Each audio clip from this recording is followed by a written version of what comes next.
Hot అంశాలపైన bait news పెంచ్కి స్వాగతం.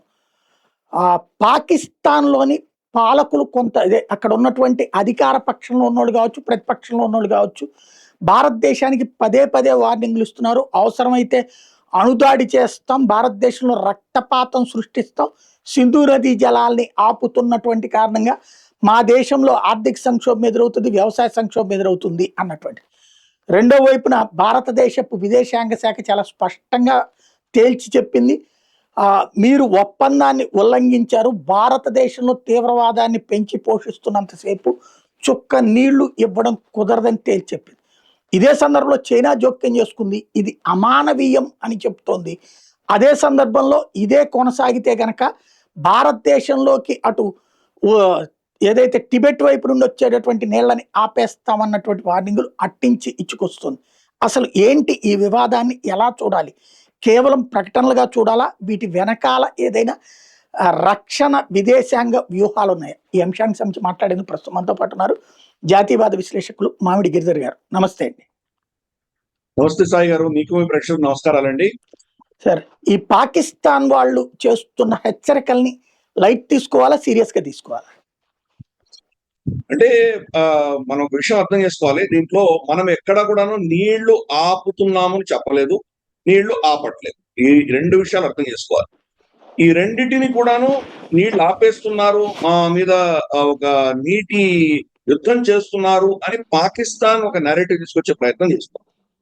మనం ఏం చేశామంటే సింధు జలాల ఒప్పందాన్ని మనం పక్కన పెట్టాం.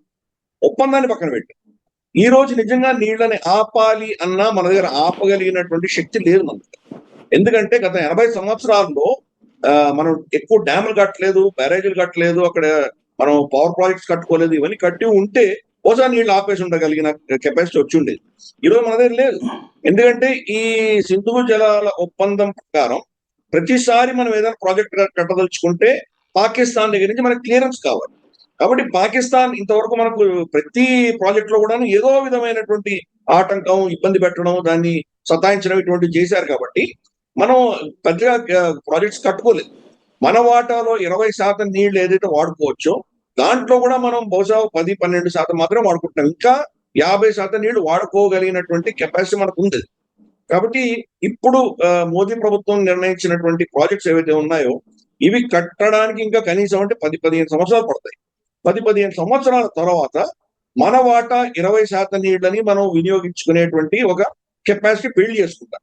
ఇది అర్థం చేసుకోవాలి.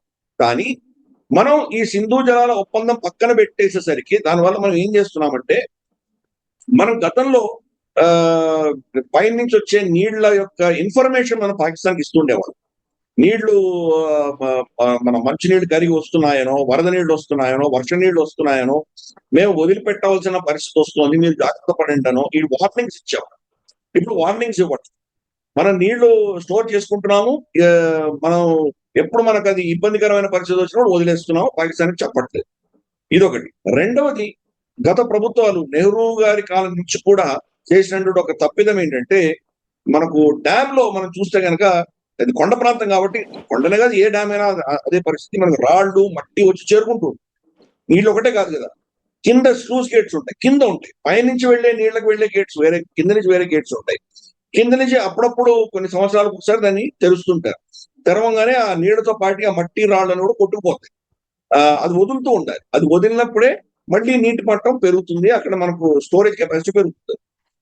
నెహ్రూ ప్రభుత్వం ఏం చేసిందంటే ఇక్కడ ఉన్నటువంటి కింద ఉన్నటువంటి గేట్లని ఎవరు తెరవకుండా దాన్ని స్టీల్ చేసి పెట్టేసి, వెల్డింగ్ చేసి స్టీల్ చేశారు. ఇది ప్రధానమంత్రి మోదీ గారే చెప్పారు. కాబట్టి ఇప్పుడు ఈ ఒప్పందాన్ని పక్కన పెట్టినందుకు మనం ఇన్ని సంవత్సరాల తర్వాత ఆ గేట్లు తెరిచాం. గేట్లు తెరవడంతో రాళ్ళు మట్టి అంతా వెళ్ళిపోయి మనకు స్టోరేజ్ కెపాసిటీ పెరిగింది. ఈ నీళ్లు ఒక్కసారి వచ్చేసరికి అక్కడ వరదలు వచ్చింది. సో అందుకని వాళ్ళకి వరదలు ఎప్పుడు వస్తున్నాయో తెలియదు, నీళ్లు ఎప్పుడు నిలిచిపోతాయో తెలియదు. ఆ అసందిగ్ధ పరిస్థితిలో వాళ్ళని ఈరోజు పాకిస్తాన్ పడేసారు. మనం చేయగలిగింది అది. రెండవది, ఇప్పుడిప్పుడే మనం ప్రాజెక్టులు కడుతున్నాం కాబట్టి దాన్ని మెల్లిగా ఒక 10 ఏళ్ల తర్వాత డైవర్ట్ చేసుకునే కెపాసిటీ మనం పెంచుకోబోతున్నాం. ఇది అక్కడ జరుగుతుంది.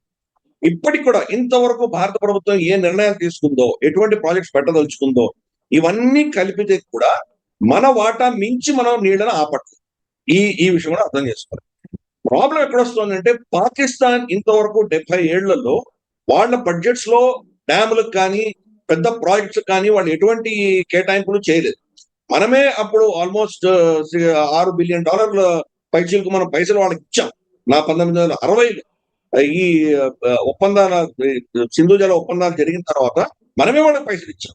మన పైసల్లో కొంత భాగం వాళ్ళు పంజాబ్ లో కొన్ని కెనాల్స్ కట్టుకున్నారు, మిగతా పైసలన్నీ వాళ్ళ సైన్యానికి పెట్టుకున్నారు.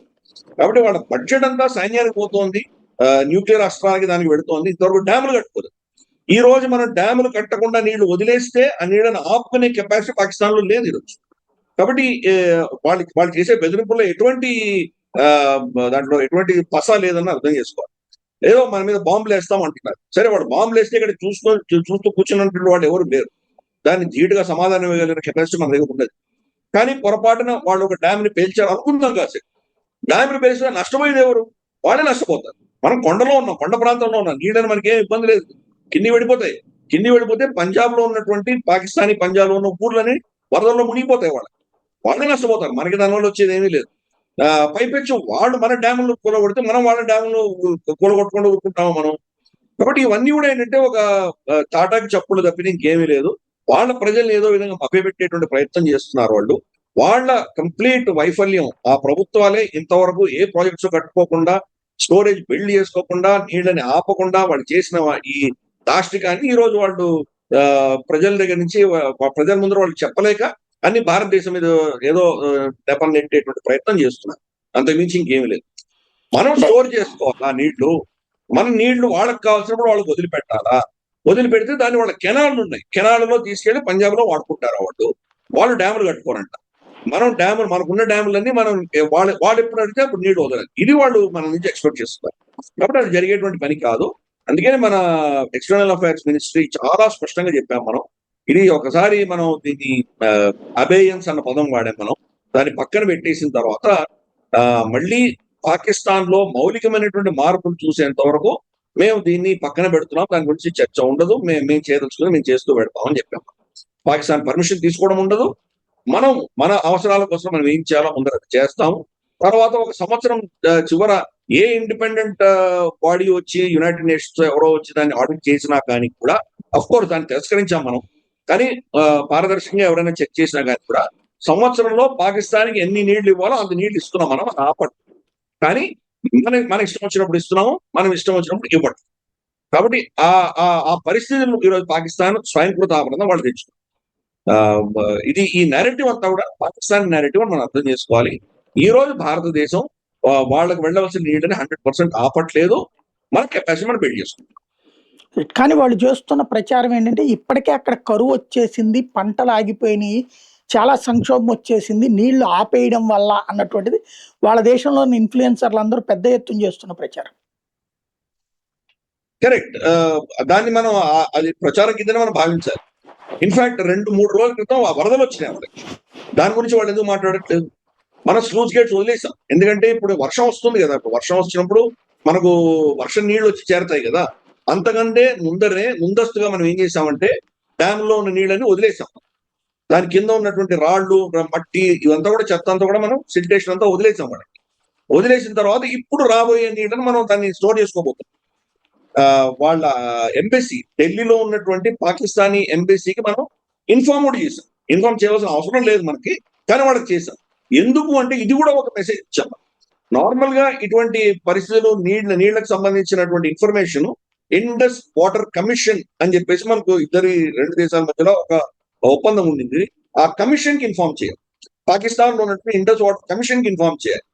గత 70 ఏళ్లుగా మనం అదే చేస్తూ వచ్చాం. ఆ ఇండస్ వాటర్ కమిషన్ ని మనం ఇన్ఫార్మ్ చేస్తూ వెళ్ళాం. అటువంటిది ఈసారి ఇండస్ వాటర్ కమిషన్ ని మనం ఇన్ఫర్మేషన్ ఇవ్వకుండా వాళ్ళ దౌత్యపరమైనటువంటి వాళ్ళ సిబ్బందికి ఇక్కడ ఇన్ఫార్మ్ చేస్తాం. అంటే ఆ ఇండస్ వాటర్ ట్రీటీని మనం ఉల్లంఘిస్తున్నాము, కానీ వాళ్ళ ప్రజలకు ఇటువంటి నష్టాలు వస్తాయి కాబట్టి మానవతా దృక్పథంతో పాకిస్తాన్ అన్న దేశానికి ఇన్ఫార్మ్ చేసాం. ఇలా చేశాము. కాబట్టి వాళ్ళు కరువు వచ్చేసింది అన్నటువంటి నేరేటివ్ అంతా ఏదైతే ఉందో, నిజంగా చూస్తే కనుక ఈ రోజు వాళ్ళ ఫ్లడ్స్ వచ్చినాయి, వరదలు వచ్చినాయి ఇక్కడికి. కాబట్టి దాన్ని వాళ్ళు జస్టిఫై చేసుకోగలరు. వాళ్ళు పాత వీడియోలు ఉన్నాయి. అవును, అక్కడ నీళ్లు లేనటువంటి పరిస్థితి. మనకు కూడా మనకు వేసవి కాలంలో మనకు నదులన్నీ కూడా ఎండిపోతాయి. అవి ఎలాగో తప్పవు. కాబట్టి అది వాళ్ళకు ఉన్నది, మనకి ఉన్నది. ఇప్పుడు వదిలిపెట్టిన నీళ్లు వాళ్ళు ఎందుకు చూపించట్లేదు, దాని గురించి ఎందుకు వాళ్ళు మాట్లాడట్లేదు. అందుకని ఇది ఒక కృత్రిమంగా చేసినటువంటి నేరేటివ్ తప్ప ఇంకేమీ లేదు. వాళ్ళ ప్రభుత్వం నిన్ననే వాళ్ళ ఐఎస్పీఆర్ యూట్యూబర్లని, తర్వాత మనకు మేజర్ యాంకర్లని, వాళ్ళ టీవీ ఛానల్స్ ని వీళ్ళందరినీ పిలిచి వాళ్ళకేదో బ్రీఫింగ్ ఇచ్చారు. ఆ బ్రీఫింగ్ లో సింధు జలాల గురించి విపరీతంగా విస్తృతంగా భారతదేశానికి వ్యతిరేకంగా ప్రోగ్రామ్స్ చేయమని వాళ్ళు చెప్పారు. అందుకనే వాళ్ళు కాన్ఫరెన్స్లు పెడుతున్నారు, ఇండస్ వాటర్ ట్రీటీ కాన్ఫరెన్స్లు పెడుతున్నారు, వాటర్ యుద్ధాలు అంటున్నారు. ఇటువంటి పరిస్థితి వస్తే కనుక న్యూక్లియర్ ఫ్లాష్ పాయింట్ కింద దీన్ని బెదిరించండి అంటున్నారు. కాబట్టి యూరోప్ లో, అమెరికాలో వాడు భయపడేది న్యూక్లియర్ యుద్ధానికి. కాబట్టి మా నీళ్లు ఆపేసి మేము న్యూక్లియర్ యుద్ధం చేస్తాము అన్నటువంటి ఒక భయం క్రియేట్ చేసేటువంటి ప్రయత్నం వాళ్ళు చేస్తున్నారు. అలాగే మన దేశంలో ఒక 60 మంది, వాళ్ళ దేశంలో ఒక 40 మంది కలిసి మనం చూసాం, ఒక లెటర్ కూడా రాశారు. దాంట్లో సింధు జలాల గురించి ఏమీ ప్రస్తావన లేదు, కానీ వాళ్ళ సారాంశం అదే. మొత్తం మళ్ళీ చర్చలు మొదలు పెట్టండి, అది నార్మలైజ్ చేసుకోండి అన్నటువంటి దృక్పథంతో అది లెటర్ రాయడం జరిగింది. ఇది కూడా వాళ్ళ ప్రేరణతో జరిగింది, ఐఎస్ఐ ప్రేరణతో జరిగింది. కాబట్టి వాళ్ళు చాలా డెస్పరేట్ గా ఉన్నారు. ఎందుకంటే ఈ రోజు మనం కెపాసిటీ బిల్డ్ చేసుకున్నామంటే, డ్యాములు కట్టడము, కెనాల్స్ కట్టడము, మనకు అక్కడి నుంచి సొరంగాలు కట్టడం, ఇటువంటివి మనం చేశామంటే కనుక ఇంకా గేమ్ అయిపోయింది. తర్వాత మనకి ఇష్టానుసారం మనకి ఎప్పుడు కావాలంటే అప్పుడు నీళ్ళని ఆపేసుకునేటువంటి ఒక కెపాసిటీ బిల్డ్ చేసుకుంటాం. అందుకనే భారతదేశాన్ని ఆపాలంటే ఇప్పుడు ఆపలేదంటే కనుక పాకిస్తాన్ తర్వాత ఇంకా ఆపలేదు. మనం తర్వాత మన మీద ఎటువంటి యుద్ధాలు జరిగినా మనం నీళ్ళని ఆపేయగలిగిన కెపాసిటీ బిల్డ్ చేసుకునేంత లోపలే భారతదేశాన్ని ఆపాలి. ఆ ప్రయత్నం చేస్తున్నారు. అందుకనే ఈ సింధు జలాల గురించి ఇంత ఉధృతంగా మాట్లాడారు. ఇంకొక అంశం ఏంటంటే, వాళ్ళకు అమెరికాతో ఎప్పుడప్పుడు వాళ్ళ సంబంధాలు మెరుగుపడతాయో అప్పుడు భారతదేశం మీద ఏదో విధంగా ఒక కౌంటర్ అటాక్స్ అన్నవి చేస్తుంటారు. గతంలో టెర్రరిజం జరిగేది, ఇప్పుడు ఇటువంటి అంశాలు. ఎందుకంటే ఇప్పుడు అమెరికాలో కూడా ఇవి తీసుకెడితే కనుక చూడు, మా నీళ్ళని ఆపేస్తున్నారు, మౌలికమైనటువంటి మా జీవనానికి కావాల్సినటువంటి, మేము జీవించడానికి కావాల్సిన నీళ్ళని ఆపేస్తున్నారు, ఇంత రాక్షసీ ప్రభుత్వం మోదీ ప్రభుత్వం అని చెప్తే కనుక వీళ్ళ పక్షాన మాట్లాడేవాళ్ళు అక్కడ కూడా దొరుకుతారు. కాబట్టి ఒక నెరేటివ్ బిల్డ్ చేయడానికి డొనాల్డ్ ట్రంప్ ఈ రోజు పాకిస్తాన్ తోటి మైత్రి ఉంది కాబట్టి దాన్ని సొమ్ము చేసుకోవడానికి ఇంకొక అవకాశంగా వాళ్ళు ప్రయత్నం చేస్తున్నారు. గతంలో 70-80 ఏళ్ళుగా కాశ్మీర్ గురించి వీళ్ళు ఎంత అరిచారో మనం చూసాం. దానివల్ల వాళ్ళకి ఏమైనా లాభం వచ్చిందా? ఏమీ లాభం లేదు. కొంతకాలం కొన్ని దేశాలు వీళ్ళని సమర్థించే, కానీ ఈ రోజు ఒక టర్కీ మినహాయిస్తే పాకిస్తాన్ పక్షాన్ని నిలబడ్డ ఇంకో రెండో దేశం లేదు. In fact organisation of Islamic countries, OIC దేశాల్లో కూడా ఈరోజు పాకిస్తాన్ సమర్థించే దేశం కనిపించట్లేదు. కాబట్టి అటువంటి పరిస్థితులలో ఇది కూడా ఇండస్ వాటర్ గురించి కూడా కొంతకాలం అరుస్తారు వాళ్ళు. అరిచినంత మాత్రం మనం దాన్ని బెదిరేటువంటి సమస్య లేదు. మనకి ఈ రోజు ఆ శక్తి ఉన్నది. మనం అటువంటి నిర్ణయం తీసుకున్నాం, ప్రభుత్వం చాలా సీరియస్ గా నిర్ణయం తీసుకున్నాం. ఏదో పహల్గాం ఘటన జరిగిన దాని వల్లనే అని నేను అనను.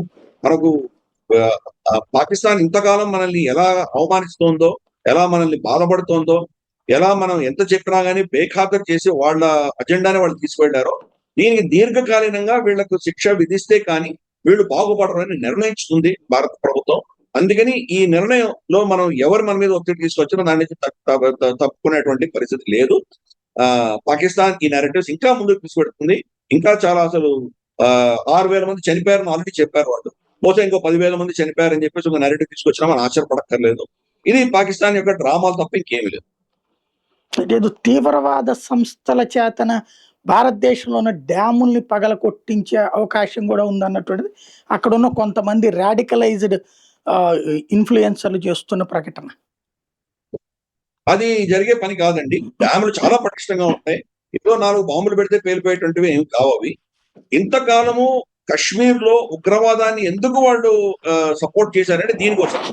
ఇప్పుడు ఉగ్రవాదం ఉంటే కనుక మనం డ్యాములు కట్టుకోలేము. కాబట్టి మన చేత డ్యాములు కట్టడాన్ని ఎలా ఆపాలో అని దీన్ని కూడా అస్త్రంగా వాడు. ఇప్పుడు అక్కడ ఉగ్రవాదం లేదు కాబట్టి మనం డ్యాములు కట్టుకుంటున్నాం. ఉగ్రవాదాన్ని మళ్ళీ వాళ్ళు స్టార్ట్ చేస్తే మళ్ళీ ఆపరేషన్ సింధూర్లా వెళ్ళి మనం కొడతామన్న భయం వాళ్ళకు ఉంది. అందుకనే ఏం చేయాలో తెలియక ఇటువంటి ప్రగల్భాలని పలుకుతున్నారు వాళ్ళు. టెర్రరిస్టులు కానీ మనకు వాళ్ళు అక్కడి నుంచి బాంబులేసి కానీ మన డ్యాములో ఉండేటువంటి పరిస్థితి లేదు ఈ రోజు. దానికి కావాల్సిన ప్రోటోకాల్స్, దానికి కావాల్సిన సెక్యూరిటీ మన దగ్గర విపరీతంగా ఉన్నది. దాన్ని మొత్తం కూడాను మనం అటువంటిది ఏదైనా చర్య చేస్తే కనుక మన దగ్గర నుంచి కౌంటర్ అటాక్ కూడా చాలా తీవ్ర స్థాయిలో ఉంటుంది. కాబట్టి అది అన్ని జరిగేటువంటి విషయాలు కావు. ఏదో టెర్రరిస్టులు 4 బాంబులు పెడితే పేలిపోయే డ్యామ్ ఏం కాదు. ఇన్ఫాక్ట్ వాళ్ళు వేసిన మిజైల్స్ కూడా తట్టుకోగలిగిన కెపాసిటీ ఉంటుంది. అది మనం ఒక విషయం అర్థం చేసుకోవాలి సాయి గారు. హిమాలయాల్లో కడుతున్నటువంటి ప్రాజెక్ట్స్ అన్ని కూడాను సైజ్మిక్ జోన్స్ అంటారు. అంటే ఇక్కడ భూకంపాలు వచ్చేటువంటి ప్రాంతాలు, భూకంపాలకు తట్టుకోగలిగినటువంటి డ్యాములు కడుతున్నాం. కాబట్టి ఈ చిన్న బాంబులకి వీళ్ళు వేసే 4 మిసైల్స్ కి తట్టుకోగలిగిన కెపాసిటీ దానికి ఎలాగో ఉంటుంది. పైపెచ్చు మన దగ్గర కౌంటర్ మిసైల్ టెక్నాలజీ కూడా ఉన్నది. ఈ రోజు మొత్తం ప్రపంచమంతా కూడాను ఆశ్చర్యపోయింది. ఆపరేషన్ సింధూర్ లో మన మీద ఒక్కటంటే ఒక్క మిసైల్ కానీ, ఒక్కటంటే ఒక్క డ్రోన్ కానీ మన సైనిక స్థావరాల మీద అవి ఏమి ప్రభావం చూపించలేకపోయినాయి. 100% మనం అన్నిటిని కూడా షూట్ డౌన్ చేయగలిగాము. కాబట్టి మన దగ్గర ఉన్నటువంటి కెపాసిటీ చూసే ఈ రోజు యుఏఈ మన దగ్గర నుంచి ఆకాష్ తీర్ కొనుక్కోవడానికి సిద్ధపడుతుంది. ఆకాష్ తీరే మనకు ఉన్నటువంటి డాల్ లాంటిది, మన షీల్డ్ లాంటిది. బ్రహ్మోస్ ఆఫ్ కోర్స్ మన మన అస్త్రం అది. కానీ ఆకాష్ తీర్ అనేది మన ఉన్నటువంటి ఒక కవచం అది. ఆ ఆకాష్ తీర్ ఉన్నంత వరకు వీళ్ళు ఎన్ని వేసినా కానీ తట్టుకోగలిగే కెపాసిటీ మన దగ్గర ఉన్నది. కాబట్టి మన డ్యాముల్ని వాళ్ళు ఏమి ముట్టలేరు, ఏమి చేయలేరు. ఏమైనా చేసే ప్రయత్నం చేస్తే కానీ మన దగ్గర నుంచి ప్రతిక్రియ కూడా అంతకంటే తీవ్రంగా ఉంటుంది. వాళ్ళకి తెలుసు ఆల్రెడీ. వాళ్ళు మొత్తం ఎక్స్పోజ్ అయిపోయి ఉన్నారు. వాళ్ళ దగ్గర అటువంటి ఎయిర్ డిఫెన్సెస్ లేవు. ఆఖరికి తాలిబాన్ వాళ్ళ ఊర్ల మీద వెళ్ళి డ్రోన్లతో దాడి చేస్తుంటే దాన్ని ఆపలేనటువంటి పరిస్థితిలో ఈరోజు పాకిస్తాన్ ఉంది. భారతదేశాన్ని ఎలా తట్టుకుంటారు వాళ్ళు? కాబట్టి ఇవన్నీ కూడా లోకల్ ఆడియన్స్ ని ఏదో రెచ్చగొట్టడానికి ఒక విధమైనటువంటి అంతర్గతంగా ఉన్నటువంటి సమస్యలకు బాహ్య శత్రువుని, బయట ఉన్నటువంటి ఒక శత్రువుని చూపించేటువంటి ప్రయత్నం తప్ప అంతకంటే ఇంకేమి లేదు. ఇక్కడ ఒక ప్రధానమైన ప్రచారం అంటే కమ్యూనిస్టులు గత కొన్ని రోజుల నుండి ప్రచారం తీసుకొచ్చింది ఏంటంటే ఆపరేషన్ సింధూర్లో ఏ ప్రాణ నష్టం జరగలేదని పార్లమెంట్లో రాజ్నాథ్ సింగ్ చెప్పారు. కానీ 1/2 మందికి మొన్న శౌర్య పురస్కారాలు ఇచ్చారు. వాళ్ళు ఆపరేషన్ సింధూర్ కారణంగా చనిపోయారు అన్నటువంటిది ఎక్కడ జరిగిందో కూడా బయట పెట్టలేదు అన్నటువంటి వాదన తెర మీదకి తీసుకొచ్చారు.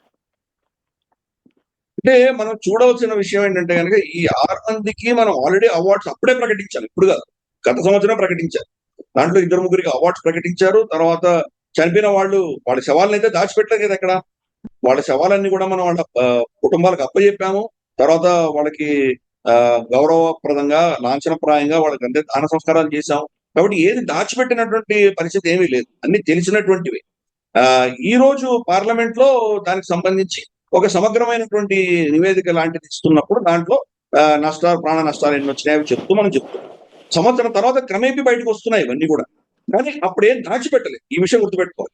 మనకి ఎంత నష్టం వచ్చిందో అని చెప్పాను. ఇన్ఫాక్ట్ వీళ్ళనే కాదు, మనకు బార్డర్ సెక్యూరిటీ ఫోర్స్ సంబంధించి, మనకు రాష్ట్రీయ రైఫిల్ సంబంధించి, జమ్మూ కాశ్మీర్ పోలీస్ సంబంధించి, మన సరిహద్దుల్లో వాళ్ళు అక్కడి నుంచి చేసినటువంటి కాల్పులను కొంతమంది చనిపోయారు. అవి కూడా మనం అప్పుడే చెప్పాం. వాళ్లకు అందరి అవార్డ్స్ ఇవ్వడం అనేది అప్పుడే ప్రకటించాం. గత సంవత్సరం 15 ఆగస్టు అనౌన్స్ చేసినటువంటి ఈ సైనిక ఏవైతే అవార్డులు ఉన్నాయో దాంట్లోనే వీళ్ళ పేర్లన్నీ కూడా చెప్పబడున్నాయి. కాబట్టి ఈరోజు కొత్త విషయం ఏం కాదు.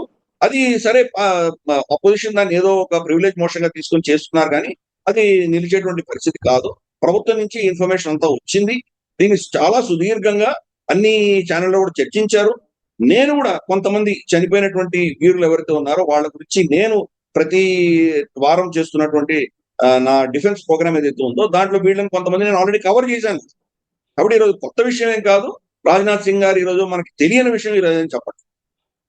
అంటే మన మీద వాళ్ళు దాడి చేసినప్పుడు లేదా మనం వాళ్ళ మీద దాడి చేసినప్పుడు జరిగిన మరణాలా, లేకపోతే ఈ కాల్పుల సందర్భంగా జరిగిన మరణాలా ఇవి? అదే వాళ్ళు మన మీద దాడి చేస్తే అంటే మనకు క్రాస్ బార్డర్ ఫైరింగ్ లో వీళ్ళు చనిపోయారు. అది కీలకంగా అర్థం చేసుకోవాలి. మనకు మన ఎయిర్ బేస్ల్లో వీళ్ళకేం అవ్వలేదు. మన ఫ్లైట్ లో వెళుతున్నప్పుడు ఫ్లైట్ లో వీళ్ళేమి వాళ్ళకి చనిపోలేదు. అది ఎందుకంటే అప్పుడే మనకు ఎయిర్ మార్షల్ భారతి గారు చెప్పారు, 100% మా పైలట్లు అందరూ సురక్షితంగా మనకు వెనక్కి తిరిగి వచ్చారని చెప్పారు. కాబట్టి అప్పుడు జరిగినటువంటిది ఏం కాదు. కానీ బార్డర్ లో ఉన్నటువంటి కొన్ని స్థావరాల మీద వాళ్ళు షెల్లింగ్ చేస్తున్నప్పుడు, అక్కడి నుంచి కాల్పులు చేస్తున్నప్పుడు ఆ కాల్పుల అటాక్ లో కొంతమంది చనిపోయారు. అది జరిగినటువంటి విషయం అక్కడ. కానీ మనకు మన ఎయిర్ అసెట్స్, ఇన్ఫాక్ట్ రఫైల్స్ మనం చూసాం. 36 రఫైల్స్ కూడా దాన్ని సర్వీస్ చేయడానికి ఆల్రెడీ టెండర్ ఇష్యూ చేసాం. అంటే ఒక్క రఫైల్ కూడా మనం కూలిపోలేదు అని అర్థం చేసుకోవాలి. అలాగే సుఖాయిలు కావచ్చు, మన మిరాజులు కావచ్చు, ఏవి అవ్వలేదు. ఒక్క రఫైల్ క్రాష్ ల్యాండ్ అయింది అని మనకు తెలుస్తోంది. దానికి కూడా పాకిస్తాన్ సంబంధం ఏం లేదు. వాళ్ళు అక్కడి నుంచి ఫైర్ చేసిన మిసైల్ ఏం తగలలేదు. కానీ దాని టెక్నికల్ స్నాగ్ వచ్చి అది క్రాష్ చేయాల్సి వచ్చింది. దాన్ని మళ్ళీ రిపేర్ చేసేసుకున్నాం. అది ఇప్పుడు నార్మల్ గానే పనిచేస్తుంది. కాబట్టి మనకు పాకిస్తాన్ దాడి వల్ల, పాకిస్తాన్ బుల్లెట్ల వల్ల, అంటే మన ఎయిర్ క్రాఫ్ట్స్ మీద దాడి చేయడం వల్ల వీళ్ళు చనిపోలేదు. కానీ క్రాస్ బార్డర్ ఫైరింగ్ వల్ల బార్డర్ లో ఉన్నటువంటి కొంతమంది మన సిబ్బంది పోయారు. అది మనం అర్థం చేసుకోవాలి. రైట్. మరొకటి, చైనా వాడు తాజాగా చేస్తున్న హెచ్చరికలు అట్టించి జలజగడం ఎందుకు వస్తుంది? అంటే మనకు పాకిస్తాన్ తోటి కనీసం సింధు జలాల ఒప్పందం ఉంది. చైనా తోటి మనకి ఎటువంటి ఒప్పందం లేదు. మనతోటే కాదు, ఏ దేశంతో కూడా వాళ్ళు ఒప్పందం పెట్టుకోలేదు. వాళ్ళు ఏకపక్షంగా కనీసం అంటే ఒక 20,000 డ్యాములు కట్టారు వాళ్ళ దేశం అంతా కూడా. దాంట్లో కొన్ని మేజర్ ప్రాజెక్ట్స్, కొన్ని వేల సంఖ్యలో వాళ్ళు చాలా మేజర్ ప్రాజెక్ట్స్ కట్టారు. ఇప్పుడు ప్రపంచంలోనే చాలా పెద్ద డ్యాము మన అరుణాచల్ ప్రదేశ్ సరిహద్దుకు ఆవలి వైపు కట్టడానికి సిద్ధపడుతుంది. ఆ డ్యామ్ కట్టితే కనుక ఇన్ఫాక్ట్ సైంటిస్ట్ అందరూ ఏం చెప్తున్నారంటే, భూమి యొక్క భ్రమణం ఏదైతే ఉందో, దాని మూవ్మెంట్ ఏదైతే ఉందో, ఒక అరక్షణం దాని యొక్క భూమి స్లో డౌన్ అయ్యేటువంటి ప్రమాదం కూడా ఉంది. అంత పెద్ద డ్యామ్ కట్టబోతున్నారు వాళ్ళు చెప్తున్నారు అందరు కూడా. డ్యామ్ కట్టుకుంటే ఈ విషయం అర్థం చేసుకోవాలి. ఇది పాకిస్తాన్ కు మనం ఏదో సింధు జలాలు ఆపేసినందుకు చైనా ఏం చేయట్లేదు. చైనా ఎంతో కాలంగా ఈ డ్యామ్లని కడుతోంది. అలాగే ఈ ఏదైతే మనకు యార్లాంగ్ జాంగ్పో అని పిలుస్తారు వాళ్ళు, మనం దాన్ని బ్రహ్మపుత్ర అని పిలుస్తాము. అక్కడ వాళ్ళు కడుతున్నటువంటి డ్యామ్ ఏదైతే ఉందో, అది ఈ మన ఆపరేషన్ సింధూర్ జరగక ముందరే అది ఆల్రెడీ దానికి అప్రూవల్ వచ్చేసింది. కాబట్టి దానికి ఏం సంబంధం లేకుండా వాళ్ళు కడుతున్నారు. ఈ రోజు మన దేశంలో వచ్చేటువంటి 3 నదులు ఈ రోజు టిబెట్ నుంచి వస్తున్నాయి. ఒకటి సింధు నది, 2 సట్లెజ్, 3వది బ్రహ్మపుత్ర. ఇప్పుడు ఇండస్ నది మనకు పెద్దగా ప్రభావం చూపించదు. ఎందుకంటే మనకు ఓన్లీ లే ప్రాంతంలో, లదాఖ్ లో కొంత ప్రయాణం చేస్తుంది, తర్వాత పాకిస్తాన్ వెళ్ళిపోతుంది. దాని మీద డ్యాములు కడితే పాకిస్తాన్కి నష్టం కానీ మనకే నష్టం. 2 సట్లెజ్. సట్లెజ్ కూడా మనకు కైలాష్ పర్వతం దక్షిణాన్ని నుంచి వస్తూ ఉంటుంది. అది టిబెట్ లో చాలా తక్కువ ప్రయాణం చేస్తుంది కాబట్టి అక్కడి నుంచి వచ్చేది నీటి యొక్క కెపాసిటీ చాలా తక్కువ. అందుకని అక్కడ వాళ్ళు డ్యామ్ కట్టినా మనకు దాని వల్ల పెద్ద నష్టం ఉంటుంది. 3వది బ్రహ్మపుత్ర. బ్రహ్మపుత్రలో 30% జలాలు టిబెట్ నుంచి వస్తాయి. మిగతా 70% జలాలు కూడాను అరుణాచల్ ప్రదేశ్ లో నుంచే పుడతాయి. అక్కడ ఉన్నటువంటి కొండలో నుంచి మన వర్షపాతం వీటి నుంచే వస్తుంది నీళ్ళంతా 70%. ఇప్పుడు 30% నీళ్ళు ఆపేశారు అనుకున్నాం కదా సార్. ఎంతకాలం ఆపగలరు వాళ్ళు? ఎప్పుడో ఒకప్పుడు వదలక తప్పదు కదా. వదలకపోతే వాడు వెనకాల ముంపు ప్రాంతం అంతా కూడా, ఆ ప్రాంతం అంతా కూడా మునిగిపోతుంది. వాడు మొత్తం కొండలన్నీ మునిగిపోతాయి. ఆ ప్రాంతాలన్నీ, వాళ్ళ డ్యాములన్నీ మునిగిపోతాయి. ఎప్పుడు పేరుతో తెలియదు. కాబట్టి ఆ పరిస్థితి వాళ్ళు కూడా చేయలేదు. రాళ్ళు వచ్చి చేరుతుంటే ఆ నీళ్ళని ఎలా ఆపగలరు? వాళ్ళు ఆపలేరు. ఎంతకాలం ఆపగలరు? 1 సంవత్సరం ఆపగలరు, అంతకంటే ఏం ఆపగలరు వాళ్ళు? కాబట్టి ఆ 30% వాళ్ళు ఆపలేరు. ఇది ఒక విషయం. రెండవది, వాళ్ళకి డ్యామ్ కడుతున్నారని తెలియంగానే ఇమ్మీడియట్ గా మనం మన దేశంలోకి ఎంటర్ అవ్వగానే దాన్ని గ్రేట్ బెండ్ అంటారు. అంటే అంతవరకు బ్రహ్మపుత్ర మనకు పశ్చిమం నుంచి తూర్పుకు పెడుతుంటుంది. అక్కడ దక్షిణానికి తిరిగి మనకు మన దేశంలో ఎంటర్ అవుతుంది అరుణాచల్ ప్రదేశ్ లో. ఆ గ్రేట్ బెండ్ అని పిలుస్తారు. దాన్ని దాటంగానే మనం డ్యామ్ కడుతున్నాం. కాబట్టి మనం డ్యామ్ కట్టేసి ఒకవేళ వాళ్ళు నీళ్లు పంపించకపోయినా నీళ్లను స్టోర్ చేసుకునేటువంటి పరిస్థితులు మనం పెట్టుకుంటున్నాము. మనకు తెలియకుండా వాడు ఒకసారి నీళ్లు వదిలిపెడితే కనుక వరదలు మన మీద రాకుండా ఈ డ్యాములు కడుతున్నాం. ఆల్రెడీ మన ప్రాజెక్ట్స్ మనం కూడా మొదలుపెట్టాం. కాబట్టి ఈ బెదిరింపులన్నీ కూడాను వాళ్ళ అనలిస్ట్ ఒక అతను చేశాడు, కానీ వాళ్ళ ప్రభుత్వం ఏం మాట్లాడలేదు దీని గురించి. చైనా ప్రభుత్వం ఈ అంశంలో వాళ్ళు జోక్యం చేసుకోలేదు. వాళ్ళు చేసేది వాళ్ళు చేసుకుంటూ వెళ్తున్నారు. మనకు వాళ్ళు చేసే ఈ ప్రాజెక్ట్స్ వల్ల మనకు వచ్చేటువంటి నష్టం ఏంటో దాన్ని ముందస్తుగానే మనం అంచనా వేసాము. దానికి కౌంటర్ మెషర్స్ కూడా మనం తీసుకుంటాం. అంటే చైనా చెప్తున్న, అంటే అమానవీయమైనటువంటి పని చేస్తుంది అంటూ భారత్ ఈ సింధు జలాల గురించి చేస్తున్నటువంటి నిర్ణయాన్ని గురించి వ్యాఖ్యానించింది. అది అధికారికం అనుకోవాలా, లేదా అది వాళ్ళ వైఖరి అనుకోవాలా? అధికారికం ఏం కాదు. అధికారికంగా వాళ్ళ అధికార ప్రతినిధి ఏం చెప్పలేదు. అతను 2 దేశాల మధ్య ఉన్నటువంటి ఒప్పందాల ప్రకారం దాన్ని గౌరవించండి ఇటువంటి స్టేట్మెంట్ ఇస్తారు, కానీ అంతకు మించి వాళ్ళు మాట్లాడరు. వాళ్ళకి సంబంధించినటువంటి ఒక అనలిస్ట్ ఇచ్చినటువంటి స్టేట్మెంట్ అది చాలా వైరల్ అయింది. మేము కూడా ఆపేయగలము అని చెప్పి అతను బెదిరింపు అన్నది మనం ఒక అనలిస్ట్ చెప్పినటువంటి బెదిరింపు. అది ఫస్ట్ అది అర్థం చేసుకోవాలి. 2, చైనా ఇంతకంటే దారుణంగా కింద, అంటే యాంగ్సే కావచ్చు, మెకాంగ్ కావచ్చు, ఈ నదులన్నింటినీ కూడా డ్యాములు కట్టేసి కింద ఉన్నటువంటి దేశాలకు నీళ్లు లేకుండా చేసేసి ఈ రోజు సముద్రానికి ఆ జలాలు ఏమీ వెళ్ళట్లేదు. కంబోడియా అయితే నీళ్లు లేక చాలా అష్ట కష్టాలు పడుతున్నారు కంబోడియా. కాబట్టి అటువంటివే మిగతా దేశాలు కూడా, చుట్టుపక్కల ఉన్న దేశాలన్నిటికీ కూడా నీళ్లు ఆపేశారు. 100% నీళ్లను వాళ్ళు ఆపేసుకోగలుగుతున్నారు. డ్యాములు కట్టారు. గత 60-70 సంవత్సరాల డ్యాములు కడుతూనే ఉన్నారు. దానివల్ల ఈ రోజు వాళ్ళ దేశంలోనే, చైనాలోనే ఎన్నో ఊర్లు మునిగిపోతాయి. వుహాన్ మునిగిపోయింది కొంతకాలం క్రితం. ఆ 3 గార్జెస్ డ్యామ్ అన్నది ఎప్పుడు విరిగిపోతుందో తెలియదు. అది అటువంటి భయం మనం అందరూ చూస్తున్నాం. అది శాటిలైట్ పిక్చర్ లో చూస్తున్నాం. దాని మీద ఒత్తిడి ఎంత భయంకరంగా ఉంటుందో చూస్తున్నాం మనకి. అందుకనే వాళ్లకు ఈ రోజు చైనాలో విపరీతమైన వరదలు, లేదా విపరీతమైనటువంటి కరువు, ఈ రెండు కూడా వాళ్ళకు వస్తున్నాయి. ఎందుకంటే మనం మన పర్యావరణని, దీని ప్రకృతిని వాళ్ళు శాసించేటువంటి ప్రయత్నం చేశారు. దానివల్ల వాళ్ళు నష్టపోతున్నారు, దాని కింద ఉన్న దేశాలు కూడా నష్టపోయారు. కాబట్టి ఈ రోజు చైనా మనకు లెక్చర్ ఇచ్చేటువంటి పరిస్థితిలో చైనా లేదు. వాళ్ళు లెక్చర్ ఇస్తే మనం ఏమో పట్టించుకునేటువంటి పరిస్థితిలో లేము. మన మీద వాళ్ళు నీళ్ళని అస్త్రంగా వాడుకునేటువంటి కెపాసిటీ కూడా ఈరోజు చైనాకి. Right. Thank you very much అండి. ఇది పరిస్థితి. ఓవరాల్గా అయితే జల జగడం సృష్టిస్తోంది పాకిస్తాన్, భారత్ మీద నెపం నెడుతోంది. అయితే ఇంతవరకు ఏమీ చెయ్యకపోయినా చేసినట్టు ఆడుతున్న ఈ నాటకానికి ముగింపు ఎక్కడ అంటే పాకిస్తాన్ చేతిలోనే ఉంది.